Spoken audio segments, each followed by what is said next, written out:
So I want to show you in this video how to do some padding techniques for Goldwork embroidery, and we're going to look specifically at string padding in this video. So I've done some on here. You can see the blue here. Now this has got string padding underneath it. If you want to see how I've worked this is plate ribbon over the top. You can check this video out up here.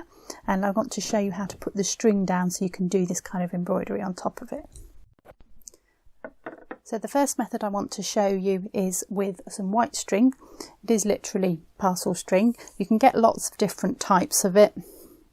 This is quite a fine one here, and I've got a thicker one as well. And you can use whichever thickness you want, depending on how high you want to make your gold. And you can even double the string up, which I'll show you about in the next part. So I'm going to show you with the thick white string so you can see what I'm doing. Put my glasses on. And what we're going to do is we're going to sew this down along this line here in position like so. Now you would normally use a thread that's the same colour as your string, so it all blends in, you can't see it, but so you can see what I'm doing on the camera, I'm going to use a completely different colour thread. So I'm going to use a blue thread so you can see what I'm doing, but normally the same colour as the string. And what I'm going to do first is I'm going to run this white string through some beeswax.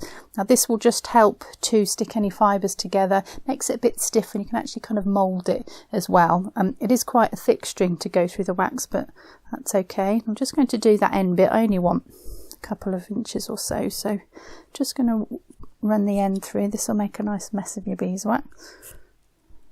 Just a couple of times. You can see the mark it's made, really pulled that through.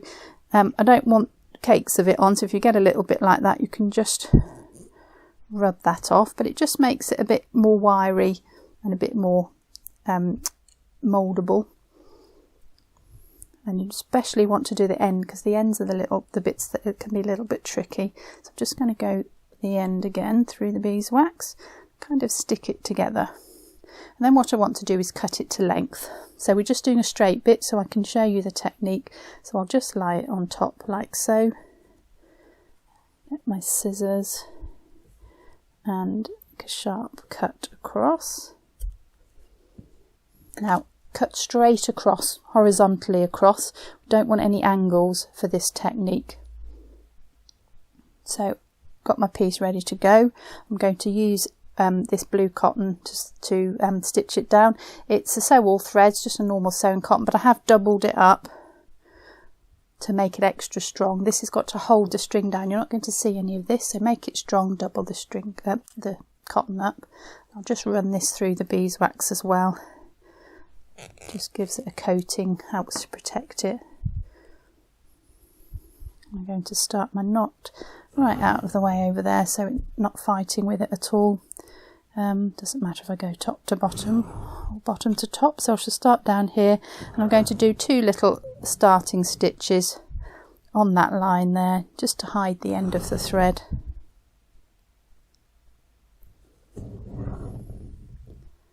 Like so, and then you can place your string in position, and literally all we're going to do is stitch over the string. So I'm going to come up just on one side of this line. You don't want to come up in the middle, because if you come up in the middle and go around and back down in the middle, the whole thing wobbles from side to side. So you want your cotton to be either side of the string so it doesn't roll around. So I'm just coming up to the right of my line. I'm going to go over the top. I'll put that in first so you can see that gap in between. It's not quite the width of the string, but it's not straight up and down the same hole. I'm going to pull that through. You can use a laying tool. This is a malure. If you want to just guide that down, take it so it's nearly down, and then the easiest way is just to feed the string through the thread and just pull it down tight. Now there's a couple of ways you can stitch this down, so I'll do half in one method and half in the second method. And I'm going to just carry on with my next stitch. I'll deal with the end in a second. So just one side of the line, down the other side of the line.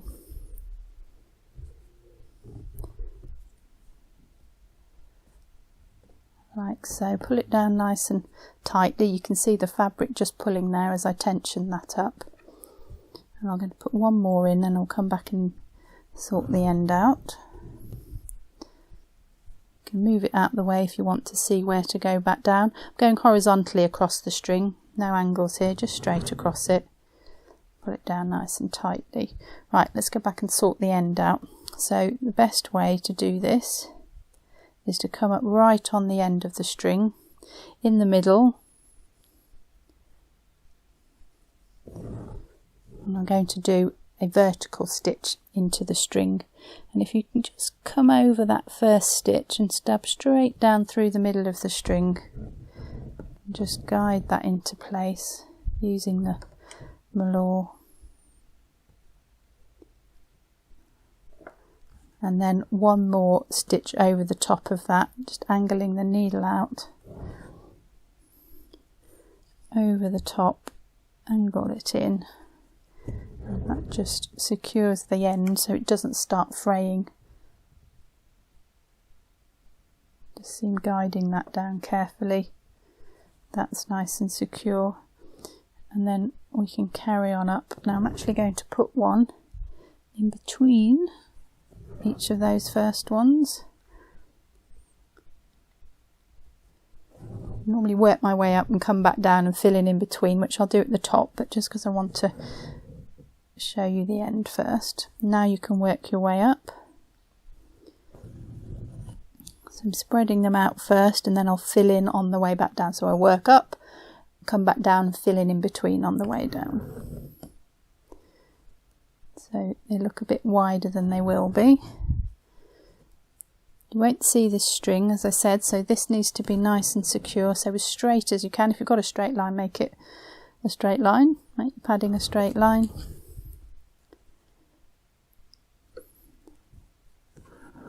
You can see how I've waxed it. It's just sort of helping all those fibres stick together.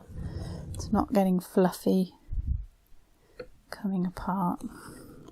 Right, put one more in near the end.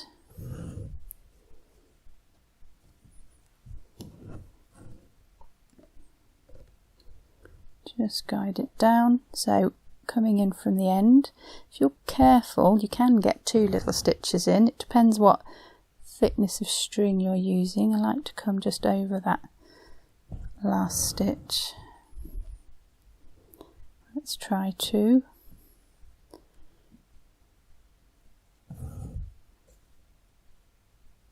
Take that one a bit shorter, just so you can see. And you can see it's just starting to spread out the end there, so let's bring it back in with a final stitch over the end of that.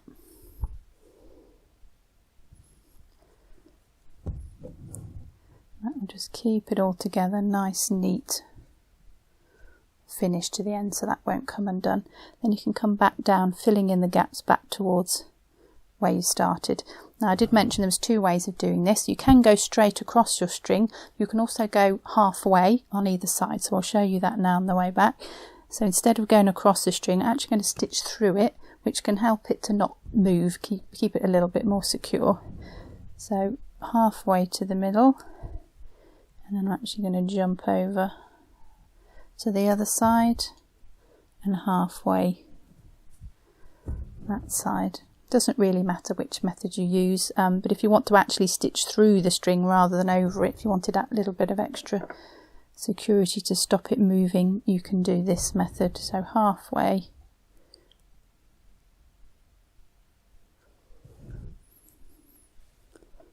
actually stabbing straight through the string, so you're actually stitching through it.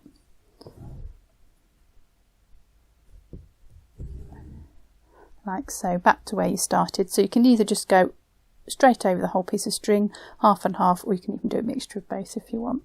And that's all there is to it, really. I'll just finish that off. Because I'm working from the top, I'll do my 2 little small stitches just underneath there. 1, 2, back to the top, 3, and then I'll cut the thread off and my waist knot as well. If you want to, you can turn the frame over and just weave it underneath on the back. Cut that off nice and closely, so you can see my string's quite secure there. The ends aren't going to fray. I've stitched those down nice and tightly, and that's not moving, and that's ready to stitch over. Okay, let's have a look at the second method, and we're going to use the soft string.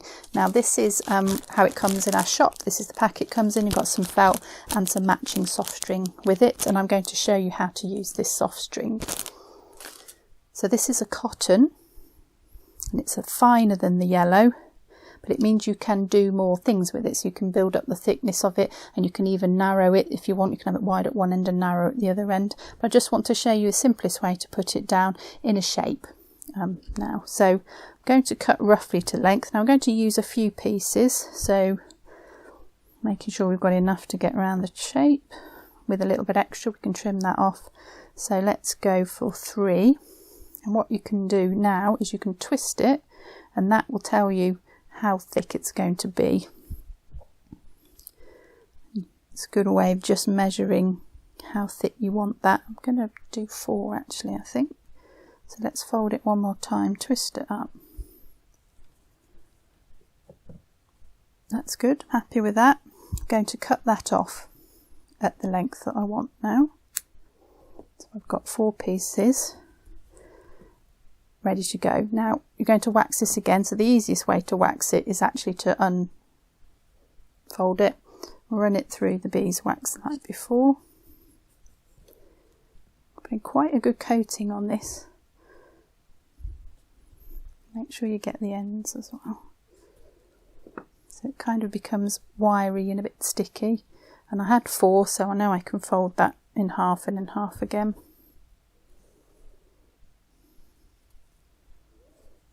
Like so. And you should be able to sort of stick it together a little bit now. If it's not sticking, you probably got enough wax on it, so you can just run it through again. Quite happy that that's sticking, but you can run it through as it is. Just coat the outside rather than the whole string, but that's okay. If you've got any big lumps of wax, just get them off with your fingers. You don't really want it coated in it, so it's lumps everywhere, but enough to stick that together like so. Just try and make it smooth it out a little bit if it's a bit twisted, so it's nice and even throughout, and that's ready to stitch down. So the same method as before. I'm going to use a matching thread this time so you can see what it's supposed to look like when it's finished. I've used double thread again for extra security. Knot in the end, however you want to put a knot in the end. Run it through the beeswax.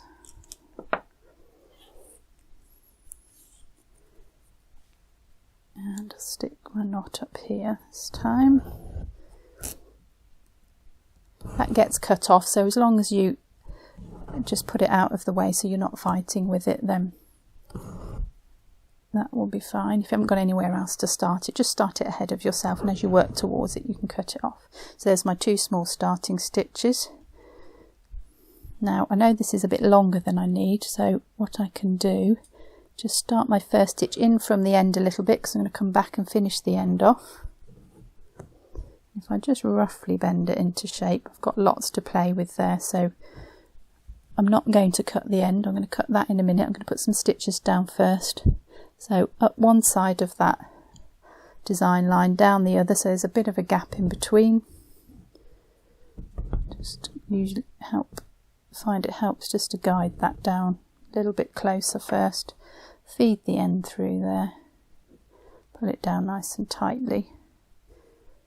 Now I want to do a little bit of moulding here and get it in the right position, so I'm going to put the next stitch in to keep it in place. Up one side, down the other, nice and tight,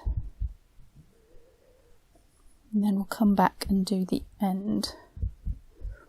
So I'm going to cut straight across with my scissors, so you can just lift that up, see where the end is. So there, happy with that, a nice sharp snip.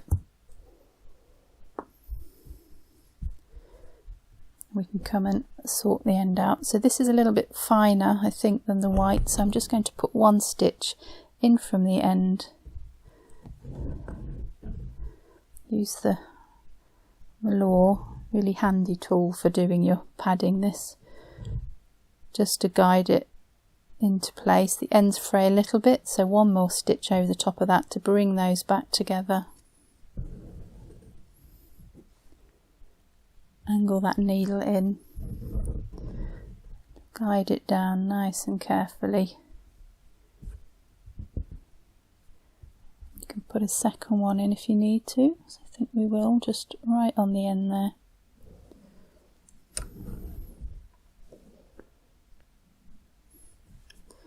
If you guide it down, you can be really precise as to where that stitch lies. There we go, it's nice and neat. So then we can carry on with our stitching. So we're going around a curve, so we want to make it look nice and curved. We don't want it stepping round. So this is where the other end of the malloor comes in quite useful. It's got a little paddle end on it there, and you can use that to help shape the string. So let's get the stitch in. We can just use it just to curve that string. It's quite mouldable, the string. Make it go where you want. Remember, I'm coming back and filling in between each of these stitches. I'm going to cut my knot off because it's in the way. So we'll come back and stitch here. So if you're thinking, oh, that looks a bit baggy, we'll come and fix that.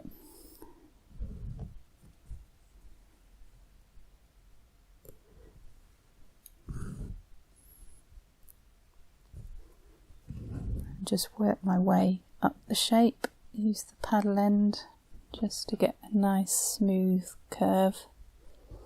It's more precise than getting your fingers in there.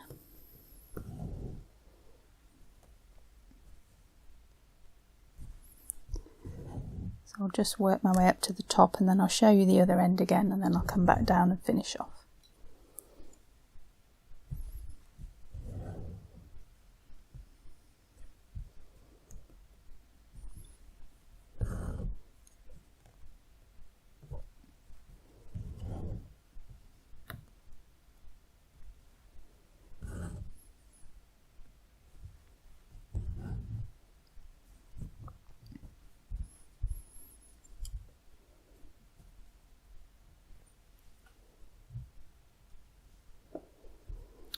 Okay, so I've got to the other end, same as before, straight snip right across the string, like so.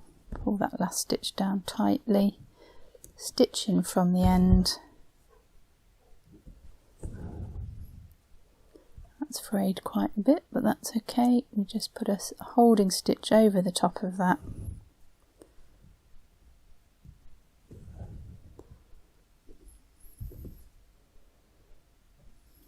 Draw those ends in. I'll put one more in.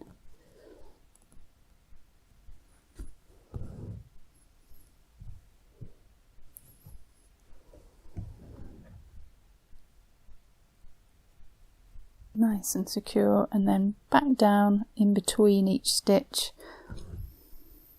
I'm going to go right over the top just because I find that works perfectly well for me, but try both methods and see which one you prefer. Want to make sure that curve stays nice as well, so if you need to just coax it into position, you can. The gold over the top will only be as good as the padding, so take your time to do this nice and neatly. If this isn't straight or even or bumpy or not secure, then the gold's not going to look great, so spend the time getting this part right, and the rest will be easier.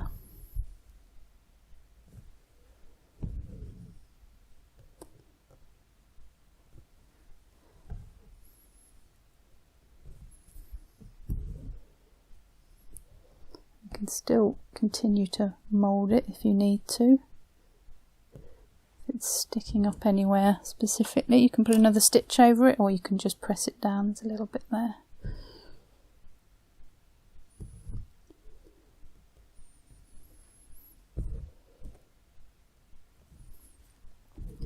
One more stitch at the end. I've got loads of videos on Goldwork, so if you haven't seen them yet, do check those out. We'll put some links at the end for our other videos. have a look. There's lots to have a go at. This really unusual, traditional but unusual technique. Okay, and I'll just finish my thread off as before, 2 small stitches back to the top. If you like this video, give us a thumbs up. You can leave a comment or ask a question if you want to, and I'll try and answer everything I can. And you can subscribe to the channel as well. Click the little notification bell and it'll tell you about any new videos that we've put up as we put them up, and keep up to date. And I hope you found this useful.